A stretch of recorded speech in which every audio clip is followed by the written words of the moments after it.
better way to do professional development and saw video as a valuable tool in being able to see best practices in action. And from that beginning, we've produced thousands of videos over the years. Our award-winning product, Edivate, is used by over 1 million educators and is focused on helping teachers teach better in the classroom. So about us as a company, what really matters to us is making every educator effective and every student successful. Because to make every student successful, every educator has to be effective. And it is all about 100%. We believe deeply that 100% of educators can be effective, and that if every educator is effective, then every student can be successful. And so that is our core as a company and what we really focus on. We have a lot of research, and again, we're going to go through this real quick, but it's the other thing that's very important to us as a company is knowing that we are having an impact on students. And so we do in-depth studies every year on the efficacy of our products and our services, and we see phenomenal results. It's an example of some of those here. And a lot of this is obvious, right? If teachers are more excited about teaching and their students are learning more, you're going to see decreases in dropout. You're going to see decreases in discipline issues. You're going to see increases in students who want to attend college. So it's very exciting to work with school districts all over the country and help them implement our technology and services and see real gains with students. So that's very exciting to us. And we have right now we have 12 studies that have been published in peer-reviewed academic journals about the research that we've done. So as we jump into talking about ESSA, I want to talk just for a minute about the world and how it's changed. If you look at that green circle, 3 million tech-related jobs in the U.S. are open that can't be filled. The average pay is $80,000, and that's a big number. These are all tech-related jobs, whether it's in manufacturing or in computers and software, but these jobs can't be filled. At the same time, 53% of college graduates are unemployed or underemployed. So what's going on here? We have all these college graduates who are unemployed or underemployed, yet all these open jobs. And clearly there's a skills mismatch where they're not coming out prepared for the world that we live in. Now at the same time, if you look at the red square, 76% of high school kids have smartphones. It's interesting, we track education policy around the U.S. pretty closely, and just about every state is working on figuring out how to support one-to-one initiatives. One-to-one being where every student has a device. This is a topic in every state legislature across the country. What's amazing though, 76% of high school kids already have smartphones. And the kids are ahead of us. We are almost at one-to-one. And it's interesting because I have a 17-year-old son, and the greatest punishment you can ever give a teenager in this world is to take their phone. And he was acting up, and we took his phone, and the next morning he came in and said, I need my phone for school, and I said, we haven't earned it back yet. And he went ahead and told me how 4 of his teachers require the use of his phone in the classroom. They have apps or homework tracking apps, homework monitoring apps, all kinds of things that the teachers are using with the kids. And it was really fascinating to me to hear that policymakers are debating one-to-one. Well, teachers and kids are moving ahead, and they're implementing technology and using it. And so we as policymakers and as leaders, I think, have been a little bit behind on this. But the world has changed, and one of the exciting things about ESSA is the policymakers really took that very seriously and looked at how do we change, how do we use policy at the federal level to drive education to where it needs to go to address some of these big challenges we have in the world today. So with that, I'm going to introduce Christina Culver, and she is a federal policy analyst out of Washington, D.C. She worked in the Federal Department of Education in the George Bush administration, and Christina she's been working in education for many years, has extended family in education, lots of connections, and she's done a lot of research ESSA and actually was very much involved with with policymakers and staff on creating the language around ESSA. So she was in dozens, probably hundreds of meetings over the past few years as this law has been brought together. So we're very excited and honored to have Christina with us today, and she is going to dive into ESSA and talk about it. So Christina, I'll turn it over to you. And Christina, are you showing your screen? Thank you. I made you the presenter. Yeah, we're going to switch to my screen momentarily. Get it in slideshow. There we go. How's that? All right. Hi, everybody. I am so happy to be here. Can you see my screen? Yes, there's just a little delay. There we go. So that's a great introduction, Corey. And one of the things that I think that you'll see with the new ESSA is that the Congress, as far as away as they are in Washington, D.C., they really tried to open up the law so that you could take a lot more control back to your local school district and have you, with your states, decide how to pursue excellence in the classroom, and particularly with an emphasis and signaling toward moving towards a teaching and learning that is highly personalized both for the teacher and the student, and most importantly with using technology and enabling technology in the classroom. One of the things that you'll notice, and I just have a quick slide here to kind of talk a little bit about how control and authority is going back to the states, both with decision making, standards, assessments, accountability plans. All of that is going to enable you to begin thinking about how can you go to a more digitally based, teacher-led, student personalized experience. No longer do we have annual yearly progress, we have highly qualified teacher provisions or supplemental services, but you will see that there is a push for highly effective teaching, new teachers and leaders. What does that new teaching and leading look like in the classroom given the new digital economy? The criteria for school improvement grants have changed, so what are the interventions? What can that look like? How can you design those how can you design those at the local level? And I'm just trying to close my little bar here. I don't know how to do that. Christina, push the little red arrow at the top. Ah, there we go. Did a little arrow. Did that help? Come on, little guy. Yes.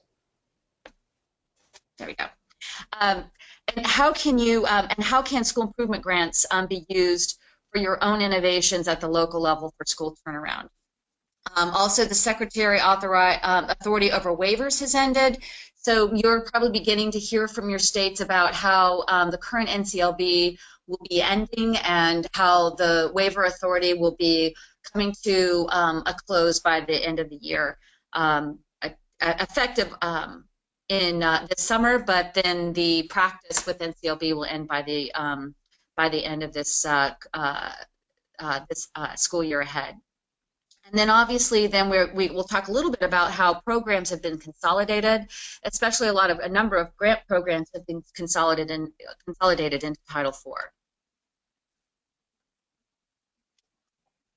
Okay, next slide. There we go.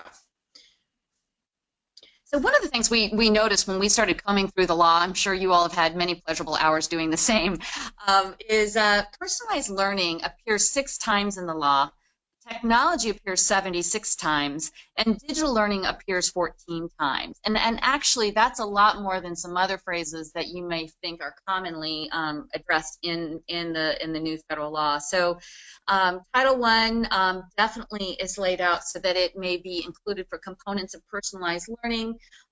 Title II is definitely available for personalized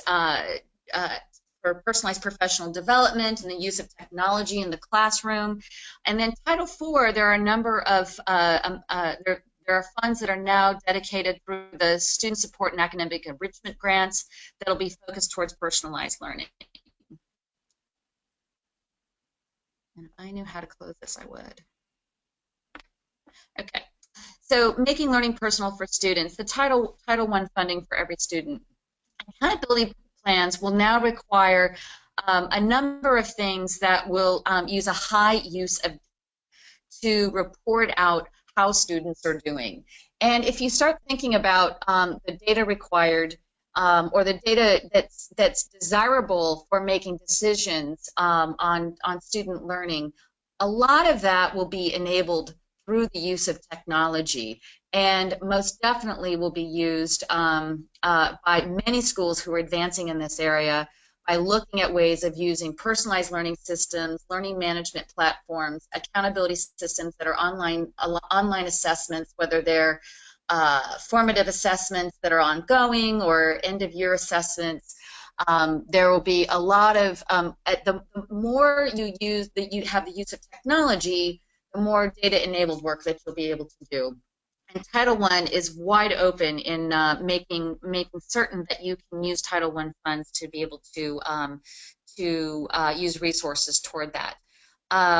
We also have a new element that English language proficiency has been moved from Title III and the accountability of that to Title I, and where all students will be assessed in that area. So that opens up, also allows for Title I to be used toward students acquiring English language, and there are obviously now, there are a number of programs out there that are enable students to learn more quickly in English language online, as well as there's a requirement for one valid, reliable, comparable statewide indicator that the state can choose, and that may be one non-cognitive indicator that the state will choose. So that could be a student engagement element, it could be around social emotional learning, it can be around safe and drug-free schools, but a lot of those non-cognitive indicators typically do fall around student engagement. And as we know, that also is kind of leading us back to the use of technology, where students are spending most of their time and most of their more positive, where they have positive learning hours.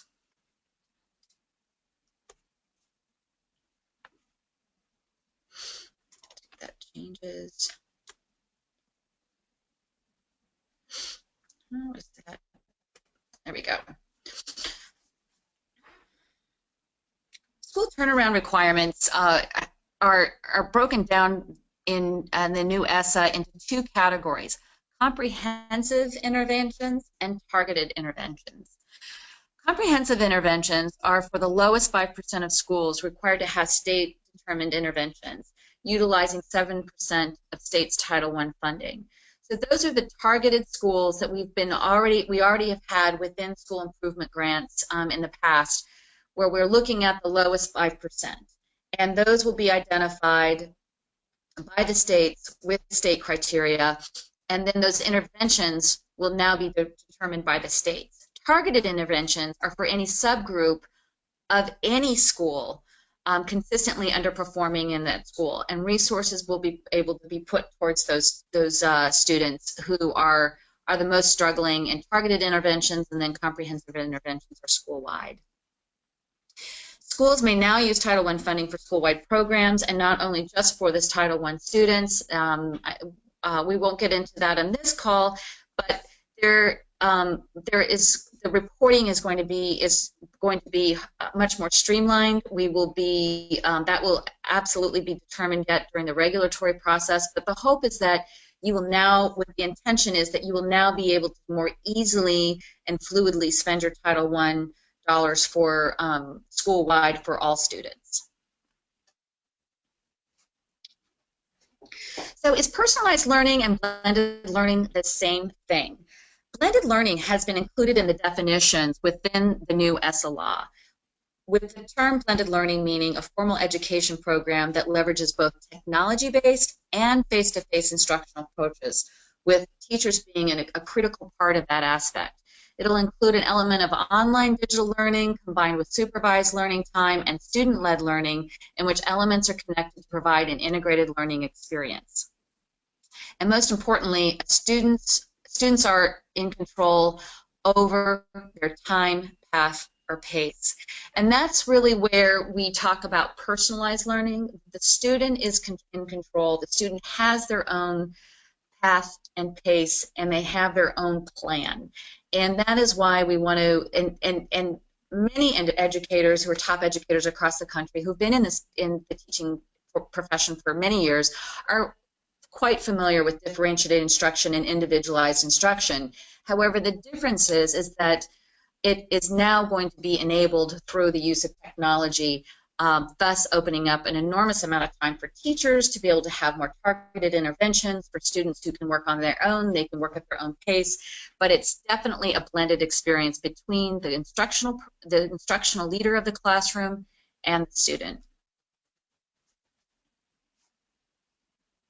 So there is a personalized learning grant, which is part of the new Title IV Student Support and Academic Enrichment Grant Program. So states may reserve up to 1% of that of those funds for administration, but they also oh, I'm sorry, I'm skipping ahead. So Title I dollars granted by formula. Title I-A may be used for 1% for administration and 4% for state activities, and LEAs will receive. I'm sorry, this is supposed to be Title IV. So LEAs receive subgrant based on Title IV formula. So they will. I'm on the Title I formula for Title IV. So the Title IV student support and academic enrichment grants will be distributed to the states based on Title I formula. LEAs then may spend their allocation 20% for well-rounded educational opportunities, 20% for safe and healthy students, and as much as 60% to support the effective use of technology, including blended learning programs for students and training for teachers, with no more than 15% of that money being spent on technology and infrastructure. Right now, that fund is authorized at $1.3 billion. That number needs to be appropriated in this year's appropriations funds in order for those funds, for that maximum amount of $1.3 billion to flow for the 2017-2018 school year when this program begins. So it is still up in the air about those funding being available, and it's really important for everyone to make sure that their members of Congress know how important it is that this program gets funded to the maximum amount of $1.3 billion.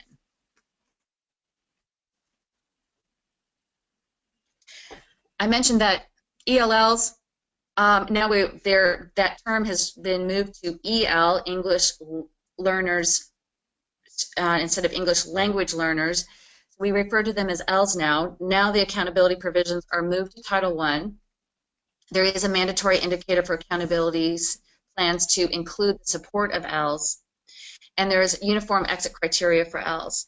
There's a major emphasis on professional development to support teachers working with ELs, and individual supports for students to gain competency will help advance students more rapidly, and you'll see that by engaging in one-to-one language acquisition, supports and services, plus teachers who individually need that training, they can now get that training as supported either out of Title III, Title II, and Title I, because all of those are leading into one funnel that would be that makes certain that EL students are supported in the manner that they require.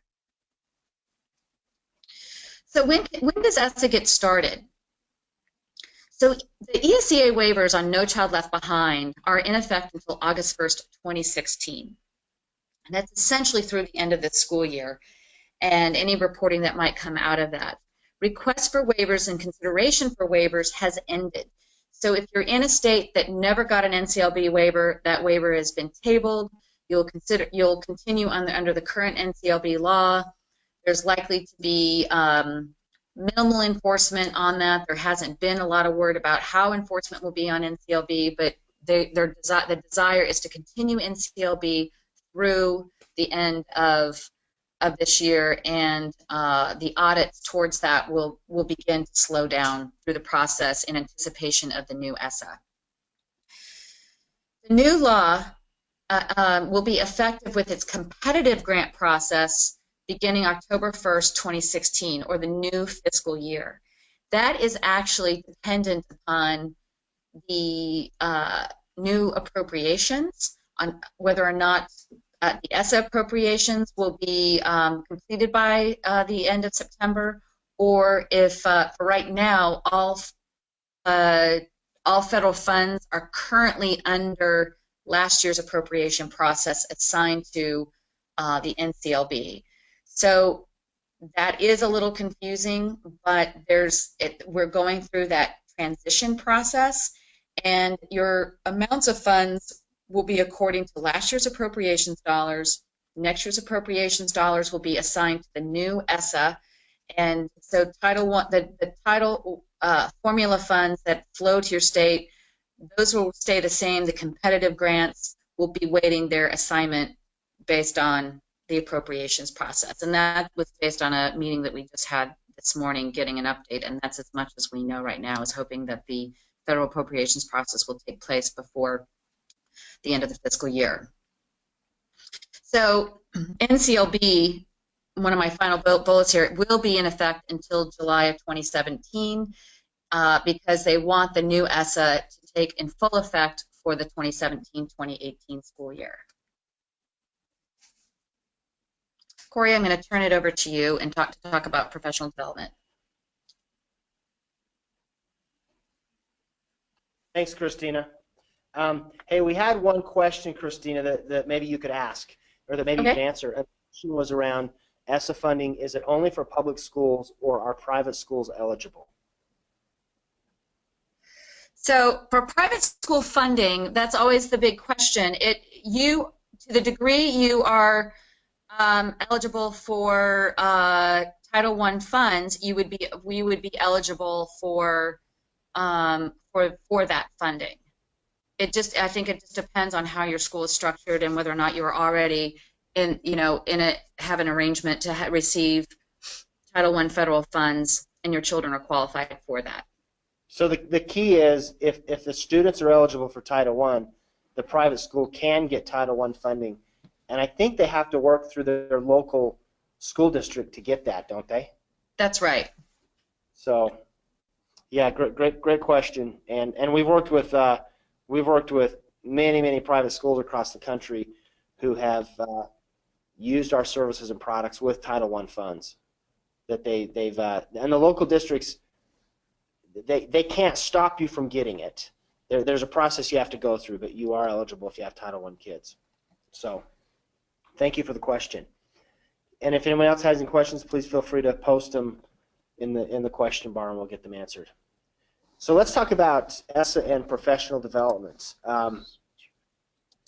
This is an area that we are very excited about and really see some significant changes in the federal law. And we think probably the biggest changes to professional development in literally decades. And as we dive into that, let's talk about the current state of professional development.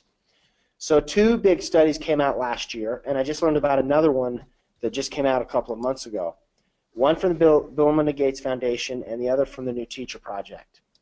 And they really dove into professional development. I would recommend anyone who wants to understand professional development better to read the studies. They're very good. But there's some interesting statistics here if we talk about teachers' attitudes about PD. So the Gates Foundation found that 71% of teachers are not satisfied with current professional development. The New Teacher Project asked a slightly different question. They said, is PD a good use of your time as a teacher? And 60% said no. Now these numbers to me are kind of shocking. The other interesting research that came out last year from Gates was they they funded a project to figure out how much is really spent on professional development in the United States. And this has been a question that's been debated for many, many years. And so they finally dug in to figure it out, and they found out it was a lot higher than anyone expected, about $18 billion. And so as a country, we're spending $18 billion, yet 71% of the recipients of that money are not satisfied with the current delivery. So teachers are, by and large, not really excited and happy with PD. Then Gates Foundation really dug into the different types of PD. Now this chart is a little, there's a lot here, and hopefully I'll be able to explain it to you. The purple bar represents the teacher net satisfaction level with that type of professional development. The green bar represents administrators that want to deliver more of that type of professional development. So these three are the three highest areas that administrators want to deliver more of, and hence investing their resources to do so. Coaching, professional learning communities, and lesson observation. And teachers have a negative 6% satisfaction rate, which means when teachers are asked if they're satisfied, more are dissatisfied than are satisfied. PLCs, it's a negative 45, which is pretty much off the charts. And then lesson observation is neutral. But these are discouraging numbers in a respect, because this is where leaders are focusing professional development, yet teachers are by and large not satisfied with what's going on there. And again, the link is on the slide to the study. It goes into a lot more detail about what teachers want out of PLCs, what they want out of coaching. And what's interesting is we dive into the law now. The federal law actually starts to address some of these issues. So ESSA really redefines professional development. The first big change is it must be evidence-based. And the words evidence-based appears 27 times in the new federal law. And you can see here a paragraph defining evidence-based, but it's essentially a program or practice that has gone through rigorous research and has demonstrated a record of success. There's reliable, trustworthy, and valid evidence to suggest the program is effective. The evidence supporting these practices or instructions should be scientifically based research. So the bar for doing professional development that has a solid evidence base behind it is going up. There's so much money being spent on this, and the policymakers are saying that we need to make sure we're doing practices and programs that are proven. So secondly, professional development must be personalized. The word personalized appears 6 times in the federal law, referring specifically to professional development and teacher support. And I have some quotes here on the right from the federal law, along with citations of where those quotes are located. Allow personalized plans for each educator to address the educator's specific needs identified in observation or other feedback. Now this one's pretty interesting because as a country, we have invested many billions of dollars in teacher evaluation and observation over the last few years. And we work with about 500 districts on their teacher evaluation programs. And you know, it's a real mixed bag out there whether teachers feel like it's working or not. But one of the very consistent pieces of feedback is that teachers feel like evaluation and observation is too often just a measurement with no follow-up support. And so the federal law really addresses that and says that if you're going to do observations or get other feedback, you need to have personalized plans for each educator. And then secondly, providing high-quality, personalized professional development that is evidence-based. That's pretty clear. And then the third quote provides teachers, principals, or other school leaders with ongoing, differentiated, targeted, and personalized support and feedback for improvement. So this really starts to address how we deliver professional development and will really cause us as a country to think about it in a different way. And it actually specifically calls out some types of professional development. There's a phrase in there that's the term professional development means activities that are not standalone one-day or short-term workshops. Then if we look at research from the Gates Foundation, 80% of teachers participate in workshops. The most common type of PD, spending around 20 hours per year on workshops. So teachers are spending 20 hours per year on workshops, and the federal law is specifically calling them out. Now, obviously, it's not saying you can't do workshops, but it's saying that PD needs to be personalized, more targeted, more intentional, and we can't do the standalone sit and get workshops that are still done quite frequently. So then, if we think about this, and we think about the federal law, when we go back, oops, there's one more slide I want to go back to. So think about these changes in PD, and then think about teachers' current attitudes towards that professional development.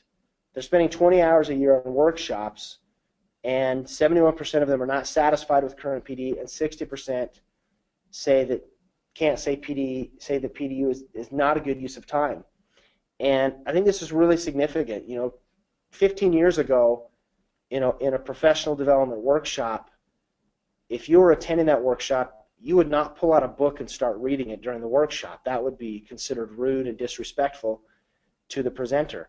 But today, we all have smartphones, and it's very acceptable to pull out a smartphone during a presentation or workshop and engage in the smartphone and be completely disengaged from what's going on.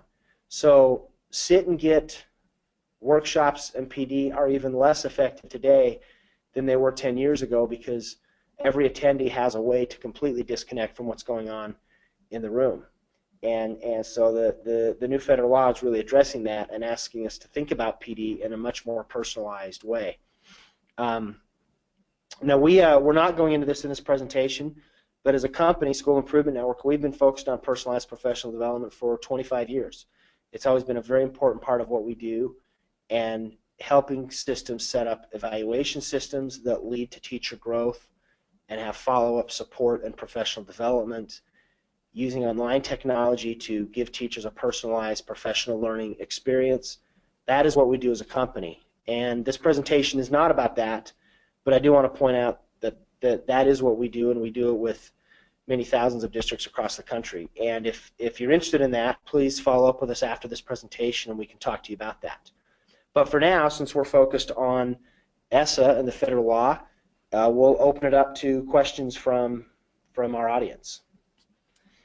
Got 2 questions already. Okay, we have 2 questions. So this question is from Dr. Panarese. So if you are a private school and the entire public school is now eligible to use these funds, would every student in private school located in the neighborhood also be eligible? This would change the formula, wouldn't it? Question mark. Christina, do you want to answer that? I'd have to better understand your particular situation, and I'm happy to answer that offline and look into it. So, and I think that, yeah, there'll need to be some follow-up, but it still depends on ultimately how many Title I students you have in your school. So the change in the federal law is if a school had 50%, a percentage of Title I students, but not all Title I students, that Title I funding could not always be spent on programs that benefited the non-Title I students. And there's more flexibility in the law now where programs can be purchased that benefit all students. So that's specifically what was being referred to. But yeah, that's a follow-up conversation after. Another question from Dr. Panarese. If the research states that PLCs and coaching is effective in impacting students' achievement, then administrators are using this information to plan teacher PD. However, teachers are not satisfied with the focus of the PD that they receive. Could it be the way that it is delivered? Yeah, absolutely. And when you dig into the research from the Gates Foundation on this, they include a lot of qualitative data around this and why teachers rated coaching and PLCs so low. And it were things around PLCs are not focused on things that actually benefit me as a teacher, that are random and not planned. Coaches are not really giving me a personalized experience, or the coaches themselves are not experts. So you're right, Dr. Panarese, it's absolutely the way it's delivered, because there's strong research behind both of those. And one of the things we find often is we've done a lot of surveys and found that most systems hold PLCs once a month. But there's nothing that happens to support those PLCs in between those PLC meetings. And so teachers get together once a month and they talk. And as we've talked to teachers, a lot of the time is spent trying to catch up on where they were last month, and they're just not as effective as they could be. And so one of the things we found that's successful to help address that is to give the teachers online tools like Elevate so that they can communicate and collaborate in between PLCs and keep the learning moving forward. And we've seen some very good success on that. Another thing that we've seen that's worked very well is teachers upload videos of themselves to their PLC, and they analyze each other in between those monthly meetings. Again, it keeps the conversation active and moving forward. And then the same with coaches, giving coaches technology tools that they can use to be more effective coaches with their teachers. So I think you're right on there that it's more an issue of delivery. So next question. Ray Deason just wants us to go back 3 slides. Okay. And I'm not sure if this is the right slide.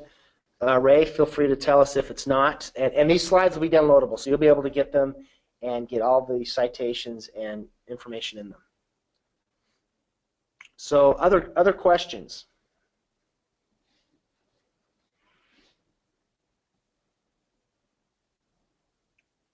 One more, Ray says. Okay, one more. All right, thanks, Ray.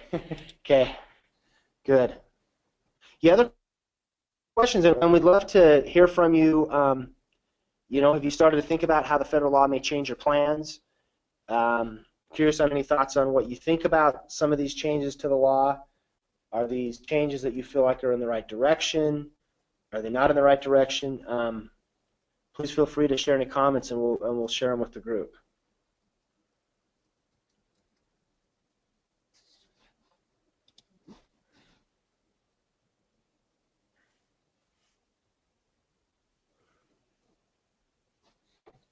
As we've been out talking to a lot of school districts about this, it's been very interesting to present this information because we are seeing some school districts who are really frustrated with the new federal law because they feel like it is going to drastically change how they deliver professional development specifically, and so it's these are not insignificant changes. So any other questions?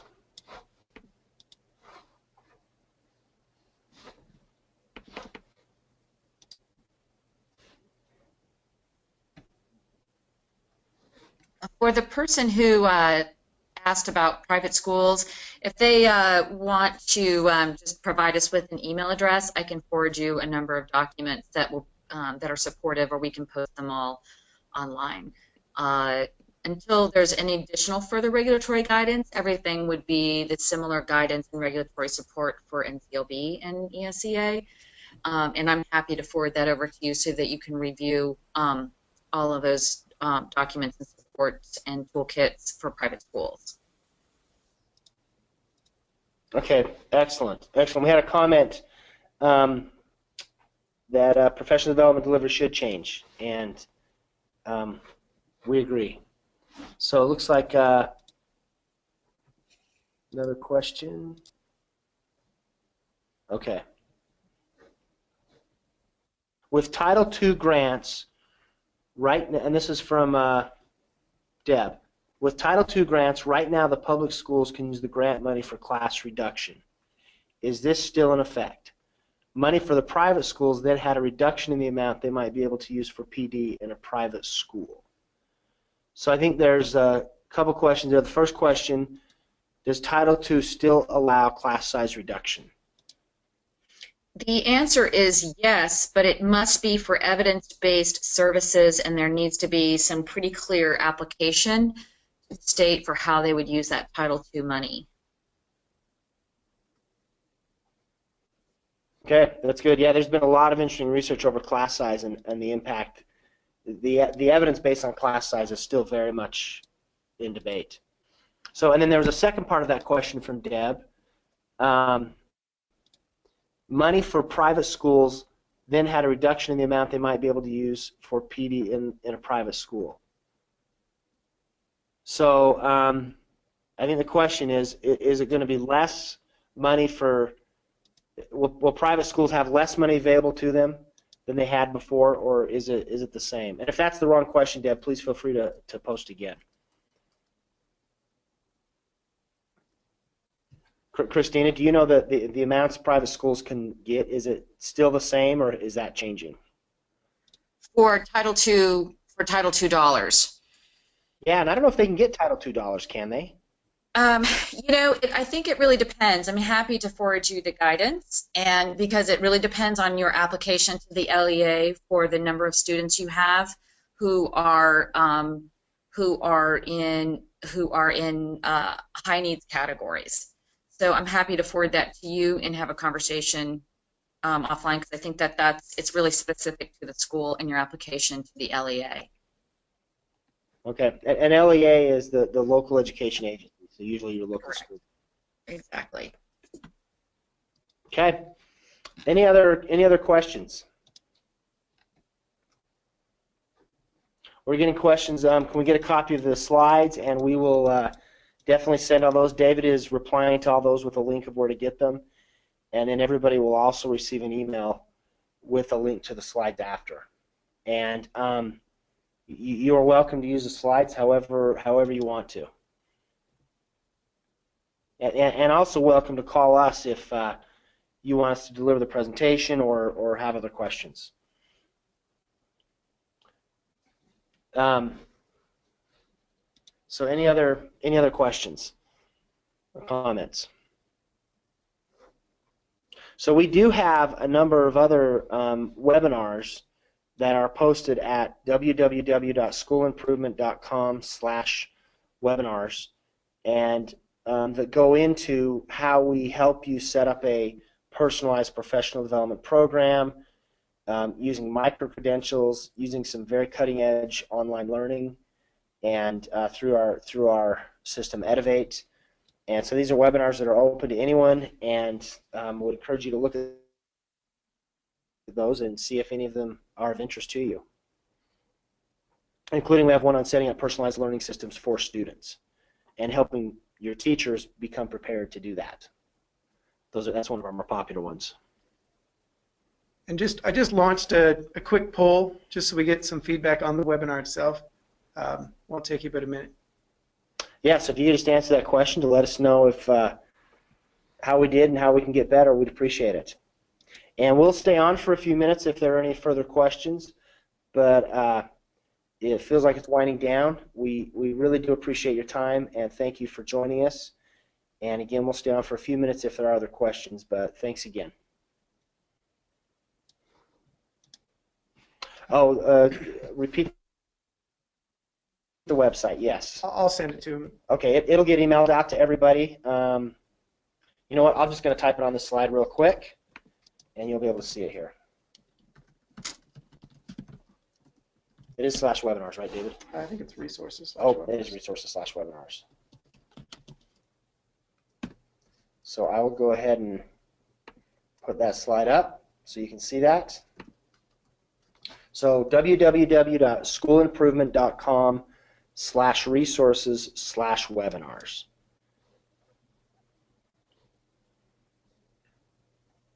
All right.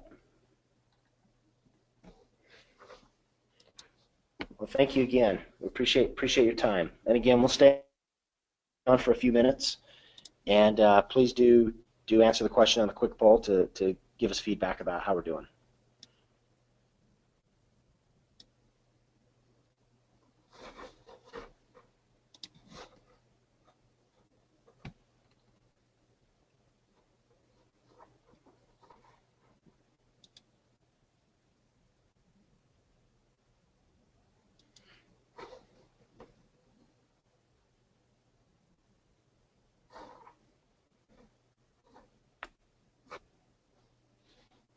So thanks again, and I think we'll go ahead and close it out. Thanks again for your time. Bye-bye.